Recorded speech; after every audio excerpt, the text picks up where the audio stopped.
Une braise sous la cendre, tome 2, Une torche dans la nuit, de Sabaa Tahir, traduit de l'anglais par Hélène Zilberet, lu par Audrey Bodbol, Maxime Baudouin et Elsa Davoine. Loyal jusqu'à la mort. La devise de la Gens Aquila, chuchotée à mon oreille par mon père quelques instants à peine après ma naissance. J'ai prononcé ces mots 1000 fois. Je ne les ai jamais remis en question. Je n'en ai jamais douté. Je pense à ces mots alors que je suis écroulée entre 2 légionnaires dans le donjon, au sous-sol de Blackcliff. Loyal jusqu'à la mort. Loyal envers qui? Ma famille? L'Empire? Mon propre cœur? Maudit soit mon cœur. C'est à cause de lui que j'ai atterri ici. Comment Elias Veturius s'est-il échappé? Mon interrogateur interrompt mes pensées. Sa voix est tout aussi insensible qu'il y a des heures, quand la commandante m'a jeté dans ce trou avec lui. Elle m'a attrapé, avec le soutien d'une escouade de masques, à l'extérieur des baraquements de Blackcliff. Alors que je me suis rendue sans résistance, elle m'a tout de même assommée.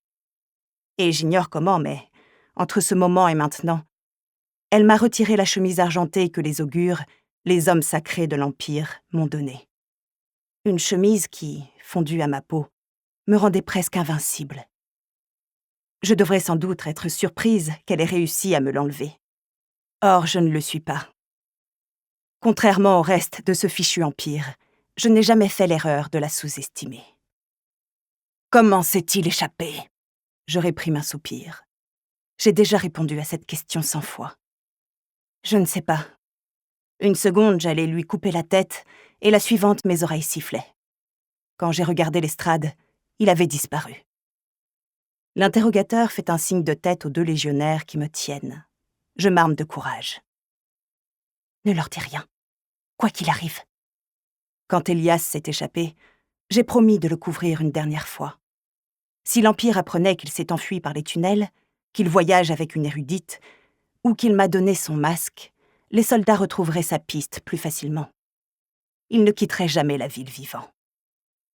Les légionnaires me plongent la tête dans un seau d'eau croupie. Je serre les lèvres, ferme les yeux, et je me laisse faire, même si chaque partie de moi veut combattre mes ravisseurs. Je m'accroche à une image, comme la commandante nous l'a appris pendant notre formation en interrogatoire.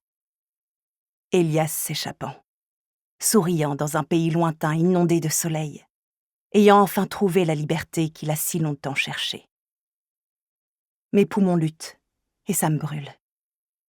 Elias en train de s'échapper. Elias libre. Je me noie, je meurs. Elias en train de s'échapper. Elias libre. Les légionnaires sortent ma tête du seau, et j'inspire profondément. L'interrogateur soutient mon menton d'une main ferme, et me force à regarder dans ses yeux verts à la lueur pâle et insensible, au milieu de son masque argenté. Je m'attends à y voir une once de colère, au moins de frustration, après des heures à poser les mêmes questions et à entendre les mêmes réponses. Mais il est calme, presque placide. Dans ma tête, je l'appelle l'homme du Nord, à cause de sa peau mate, de ses joues creuses et de ses yeux enfoncés. Il est sorti de Blackcliff il y a quelques années, un peu jeune pour faire partie de la Garde Noire, encore plus pour être un interrogateur. Comment s'est-il échappé? Je vous l'ai dit. Pourquoi étais-tu dans la baraque d'Escule après l'explosion? J'ai cru le voir, mais je l'ai perdu. C'est une version de la vérité. Au final, je l'ai bel et bien perdu.